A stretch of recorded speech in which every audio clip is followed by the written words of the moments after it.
Hello everyone, welcome to Filmopedia. इस video में हम हैरी पॉटर की 5वीं movie Harry Potter the order of the phoenix का रिव्यू करने जा रहे हैं। इससे पहले मैंने हैरी पॉटर की काफी सारी मूवीज का रिव्यू किया हुआ है, तो आप उन्हें भी जाकर जरूर देखें। With that being said, let's get started. Subscribe to Filmopedia and press the bell icon for movies and TV show related updates. Harry Potter the order of the phoenix, ये मूवी डेविड येट्स ने direct की है और Harry Potter की बाकी आने वाली movies को भी डेविड येट्स ने ही डायरेक्ट किया है। ये मूवी चालू होते ही हमें ऐसा लगता है कि हम सपनों की दुनिया में आ गए हैं। इस मूवी के चालू होने पे हमें हैरी और डडली को देखने को मिलता है। डडली अपने दोस्तों के साथ हैरी को बुली कर रहा होता है और तभी हैरी और डडली पर डेमेंटर्स हमला कर देते हैं और हैरी डडली को बचाने के लिए स्कूल के बाहर स्पेल यूज करता है, यानी जादू का यूज करता है, जिसके कारण हैरी को एक्सपेल कर दिया जाता है। हैरी को मिनिस्ट्री से एक लेटर आता है कि वो हॉगवर्ट्स से एक्सपेल हो गया है, जिसके कारण प्रोफेसर मूडी और बाकी सारे लोग हैरी को वापस ले जाने के लिए आते हैं और हैरी को ऑर्डर ऑफ द फिनिक्स के पास ले जाया जाता है। यहाँ पर ही हैरी पॉटर और सीरियस ब्लैक एक बार फिर से रीयूनाइटेड होते हैं, जो कि देखने को बहुत ही अच्छा था। गॉबलेट ऑफ फायर में जब हैरी सबको बताता है कि वोल्डेमॉर्ट वापस आ चुका है, तो बहुत सारे लोग उस पे यकीन नहीं करते हैं डंबलडोर को छोड़ के। तो इस मूवी में हमें वही सारे दिक्कतों का सामना करना पड़ता है कि किसी को विश्वास नहीं होता है कि वोल्डेमॉर्ट सच में वापस आ चुका है। हैरी पॉटर के दोस्त खुद उस पे पूरी तरीके से यकीन नहीं करते हैं। इसके साथ साथ इस मूवी में हमें जादू की मिनिस्ट्री, हॉगवर्ट्स और बहुत सारे अलग अलग कैरेक्टर्स को देखने को मिलता है। इस मूवी का सबसे खराब कैरेक्टर, या फिर हम बोल सकते हैं कि हैरी पॉटर यूनिवर्स का सबसे खराब कैरेक्टर अम्ब्रिज को भी देखने को हमें इस मूवी में मिलता है। अगर आपने हैरी पॉटर की मूवीज देखी होगी तो आपको लगता होगा कि हैरी पॉटर के चाचा चाची बदमाश थे या फिर मैलफॉय बदमाश था, लेकिन जब आप अम्ब्रिज को देखते हो तो आपको लगता है कि हैरी पॉटर यूनिवर्स में इससे बदमाश कोई नहीं है।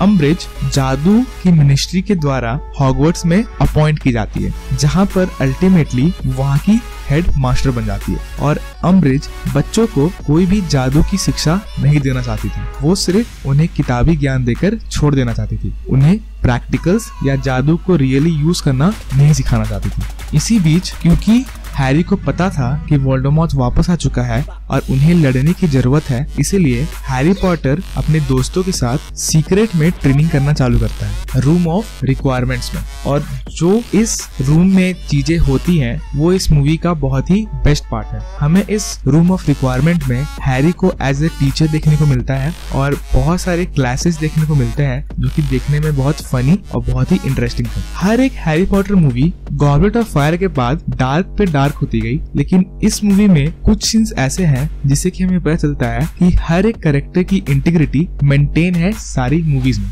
भले ही मूवीज डार्क हो रही है। इस मूवी के लास्ट का शोडाउन सबसे एपिक है, जब हैरी पॉटर और उसके दोस्त रॉन, हरमाइनी, नेविल और लूना लंदन जाते हैं हैरी के सपने के कारण, जहां पर उनका सामना वोल्डेमॉर्ट के सेवकों से होता है। और वो scene order of the phoenix का सबसे बेस्ट सीन है, जहां पर हमें Voldemort, Dumbledore, Sirius Black, Harry Potter, Bellatrix सारे कोई जादू करते अपना स्टिक घुमाते दिखते हैं। इस सीन में सीरियस ब्लैक की मौत भी हो जाती है, जो कि एक बहुत ही स्ट्रॉन्ग इमोशनल सीन था, जहां पर हैरी पॉटर गुस्से से भर जाता है और बेलेट्रिक्स के पीछे पागल हो जाता है, बेलेट्रिक्स को मारने के लिए पागल हो जाता है। और उस सीन को मूवी में जब आप देखोगे तो आप नोटिस करोगे कि म्यूट कर दिया गया है। तो ये चीज स्टूडियो ने जानबूझ की थी, क्योंकि वो सीन थोड़ा ज्यादा इंटेंस हो गया था, जो कि स्टूडियो दिखाना नहीं चाहता था। पर मैं देखना चाहता हूँ कि अगर वो साउंड डालता तो क्या होता, पर क्योंकि वो म्यूट है तब भी मूवी में वो काम करता है। इस मूवी के साथ ही हमें डेडली हॉलोज का एक बहुत ही अच्छा सेटअप मिलता है और हमें पता चलता है कि हैरी पॉटर की आगे आने वाली मूवीज में बहुत ही अच्छा एक्शन सीन्स और एडवेंचर होने वाला है। इस मूवी के लास्ट में जादू की मिनिस्ट्री को भी ये विश्वास हो जाता है कि वोल्डेमॉर्ट वापस आ गया है और हैरी के ऊपर लगे हुए सारे एलिगेशंस भी खत्म हो जाते हैं। सबको ये विश्वास हो जाता है कि हाँ, सेड्रिक डिग्री को वोल्डेमॉर्ट ने ही मारा है और वोल्डेमॉर्ट आखिरकार वापस आ चुका है। सो इस मूवी को काफी सारे लोग अंडररेट करते हैं, पर मेरे नजर में ये movie one of the best Harry Potter movies है। इस मूवी में हमें Dumbledore, Voldemort, Harry Potter, Sirius Black सारे कोई एक्शन में दिखते हैं। कुछ बहुत ही बेहतरीन कैरेक्टर्स नए भी इस मूवी में इंक्लूड किए गए थे, जैसे कि लूना कैरेक्टर और सबसे घटिया कैरेक्टर पूरे हैरी पॉटर यूनिवर्स में अम्बरिज का हमें इसी मूवी में देखने को मिलता है। सो इस मूवी को मैं 10 आउट ऑफ 9.5 स्टार्स दूंगा। आप अपने रेटिंग्स मुझे कमेंट सेक्शन में लिख के बता सकते हैं। मेरे चैनल पे हैरी पॉटर की बाकी सारी मूवीज का भी रिव्यू है, आप उन्हें भी देखना ना भूलें। मेरे चैनल को सब्सक्राइब करें और अगर वीडियो पसंद आई तो लाइक करें। And as always thanks for watching. आने वाली मूवीज